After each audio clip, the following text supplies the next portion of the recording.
Hello there everyone, nubkeks here. Welcome back to Nub Raids. We got some pretty big news coming in today, guys. Pretty big. So, first of all, happening over this weekend, there is no Summon Rush event, but there is a 10x event, right? The Summon Rush event is the Revenants Path. We need to clear this up straight away. I've started going down this way myself. I haven't quite got there to confirm this, but I've heard reports from several people now that if you go down the outside path here, even though there is a clear link across to the key, it does not work. In order to get this key, you have to go down the central path. Same thing for this key over here on this side. To get to this key, you have to go down the central path. This other path doesn't work. Yeah, which is really bad. I mean, basically, it's fine for this one to link across to get to the epic book, but these outside paths should clearly just come down and link into the book. I don't know what they're doing. This is just really dumb, really bad visual design, graphic design, very, very silly. Yeah, huge mistake from Plarium. This was discussed in the content creator chats, and we haven't heard back, but basically the team have been made know. We'll see. There really should be some compensation or something, or this should be changed. I imagine it might be difficult to change. It's stupid. It's really dumb. Anyway, let's putting that aside. Diving in, what do we have going on? Well, there is a 10x event, but first of all, there is going to be a guaranteed champion event, guys, for Staltus Dragonbane over the weekend. So, after summoning or pulling 150 ancient shards, you will get Staltus Dragonbane as a guaranteed champion on your 150th shard. If you pull Staltus Dragonbane before that, it just ends the guaranteed event, which would be really unlucky, but there you go. This guy, as you can see from his base stats, he's got really good crit damage and really high defense. Tons of HP as well, so he's a big, tanky, damage-dealing, defense-based champion. His A1 is a double hitter. If the target's under any debuff, each hit depletes their turn meter 10%. It's a decent A1. His A2 then, 3-turn cooldown when booked, double hitter AoE, each hit with a 65% chance to stun. Great move, really good. You compare that to Sylvan the Drakes, it's a very consistent stun and it hits hard. His A3 then, 4 turns when booked, puts increased defense on him for 3 turns and then attacks. 100% chance when booked to put decreased crit damage on targets with high attack, and then put decreased speed on targets with higher defense than attack. So the decreased speed is obviously the much better debuff in general. The fact, though, that he gives himself increased defense is what makes this quite exciting. Defense-based nukers can be a bit awkward to use in the arena and like speed teams and stuff like that, because having an enabler, someone who gives you increased defense, there's Sifi, and then that's kind of it. Like there's Doom Screech, but he's not really strong enough. It's quite awkward. This guy provides it for himself, which is cool. 2 AoEs, a 3-turn and a 4-turn cooldown AoE. It's a good setup of abilities, good effects on them, and then he's got a nice passive as well. Whenever an enemy tries to put weaken, decreased defense, or poison on him, reflects them back, which is super cool. And this is the big thing, damage increases by 5% for each debuff on the target. So Staltus, I think, is actually a really great champion. I think he's super good for any wave-based content. So he's going to smash Faction Wars. He's going to smash Doom Tower hard as well. And Doom Tower normal, of course. He's going to rip those apart. Really going to be effective there. He's probably going to be quite a good damage dealer for a lot of Doom Tower bosses too, as a defensive one. I think for Arena, he's going to be a really solid option, especially on Arena defense. He's going to be able to take quite a bit of a beating and really dish it back in return. Yeah, I think he's going to be fantastic there. I really do. So I think this is he's a good solid champion. Obviously affinity, he's Force affinity. So that's got both a positive and a negative. That's probably his biggest weakness in Arena, is that, you know, if you're going up against a Duchess team, he's really going to struggle to actually kill that Duchess. So that's something to watch out for. But I think for a lot of people, this is a really strong champion. I'm definitely going to be going for him. The annoying thing, I think a lot of people are probably going to be frustrated because we did just have a double legendary event from Ancient Shards. We've had 2x for Ancients. No, sorry, 2x for Ancients is coming up soon as well. So really bear that in mind. 2x for Ancients is coming up soon. Haven't heard any news about the fusion yet. Of course, I'll let you guys know as soon as I've heard about the next fusion, as I always do. But as you guys know, this weekend is a 10x. Next weekend is 2x Ancients. And I really do think there's a very good chance that the fusion, if it starts soon. We'll probably start like next week. I think there's a really good chance. I did a whole video on this with YST on how to prepare. So you may want to have some of your blue shards saved up for that. So just be aware of that. Obviously, I've got 216 in the bank. I'm going for this for sure.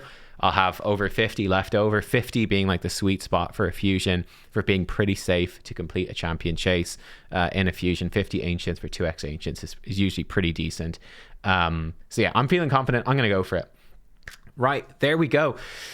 Interesting stuff, right? Interesting stuff. Then, what about the 10x event that is going on? Well, all of these champions are from the new faction. That is what's, I think, really exciting about this. It's all about the Sylvan Watchers. So from your Ancient and Sacred Shards, we're going to have a 10x for Cormac, the High Peak, single target damage dealer.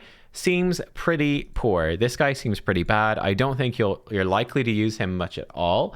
We're going to have a 10x for Mistrider Dahi. I have a whole video on this guy. This guy is amazing. He's extremely good. Way better than you think.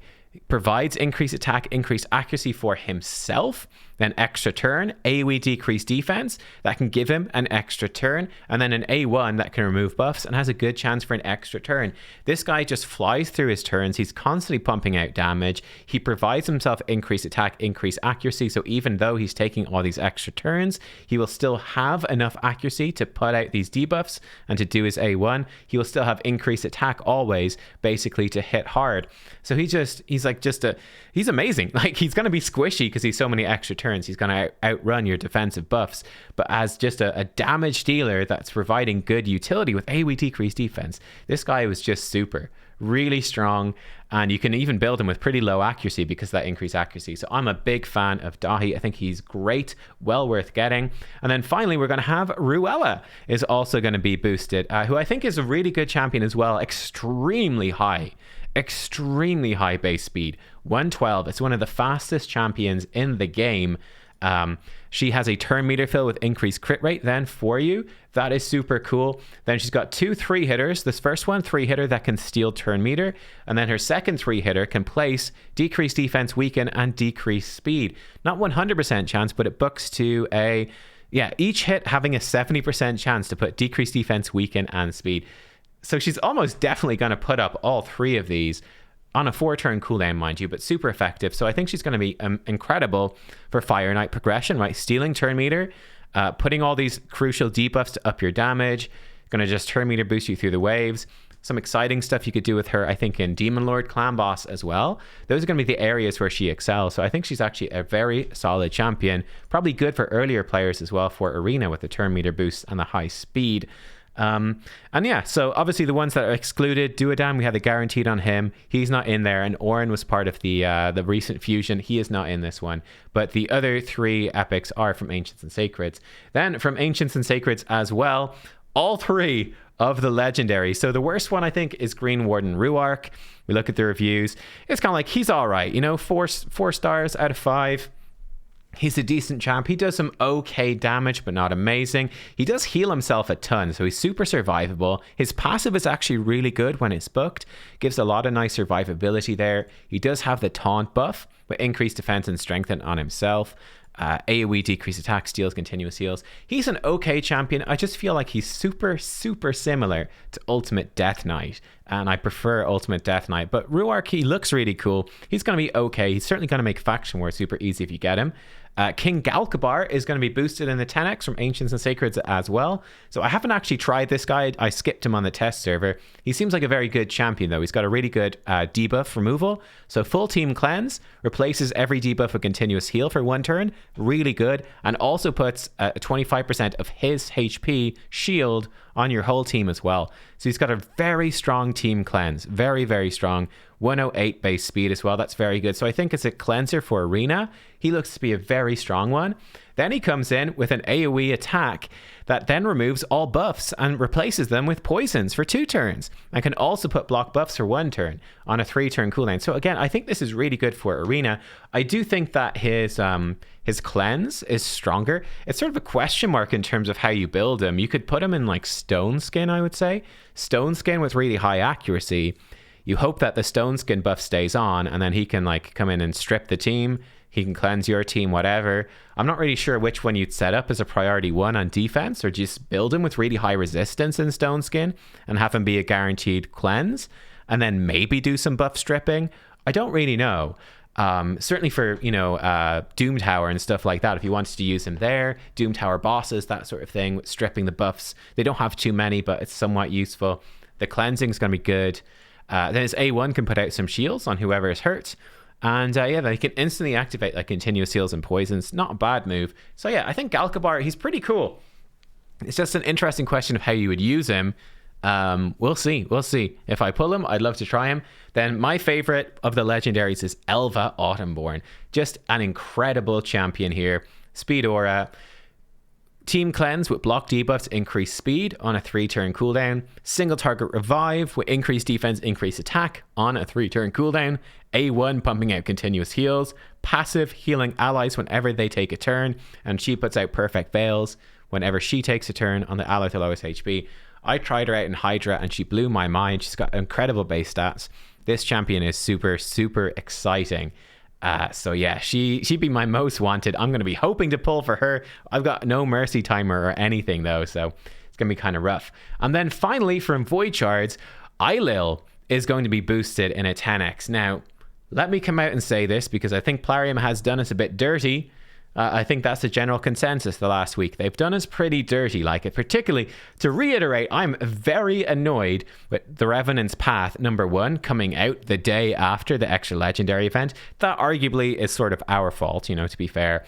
But I really think that these paths being, it's literally just a lie. It's literally, I mean, it's probably a lie from a stupid mistake they weren't thinking.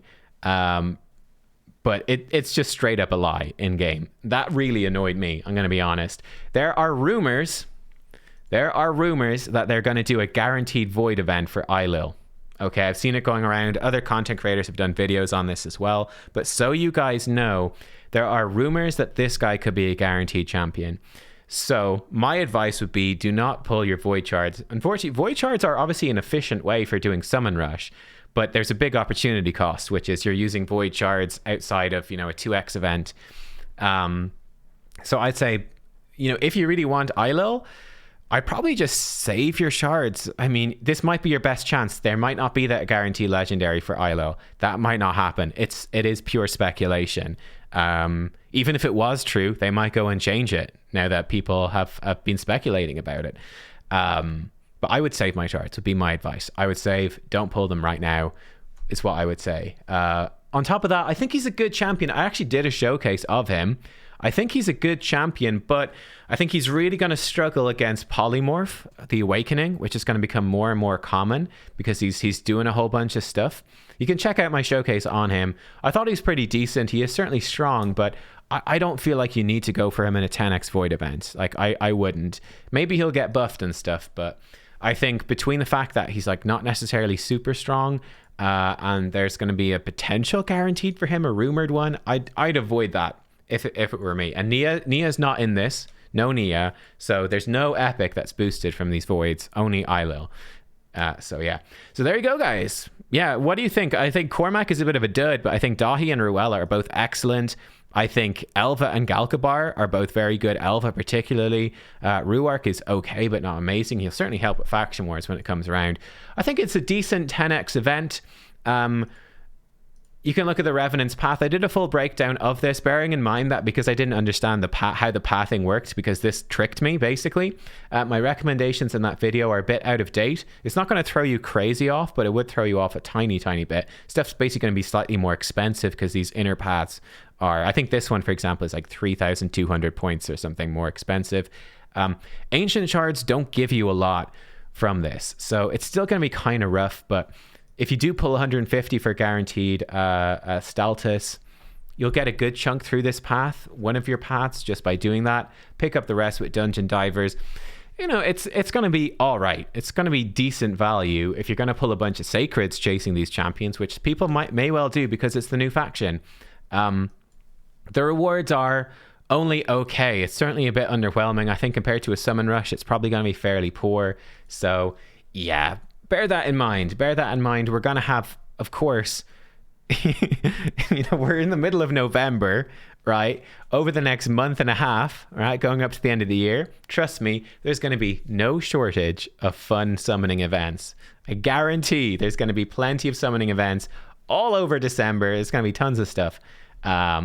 So yeah, I just say don't get too baited by this one. Ooh, Soul Merchant. Anything good? If only I had Vargal C for your Kantra, that'd actually be pretty good. I don't have any of those though. I cry. But yeah, there we go, guys. That's what's happening. Let me know what you are going to do. I guess I'll see you tomorrow. I gotta go clear up some space, so we're gonna be pulling another 150 Ancient Shards to try get ourselves that guaranteed Staltus. See you all next time, guys. Bye-bye.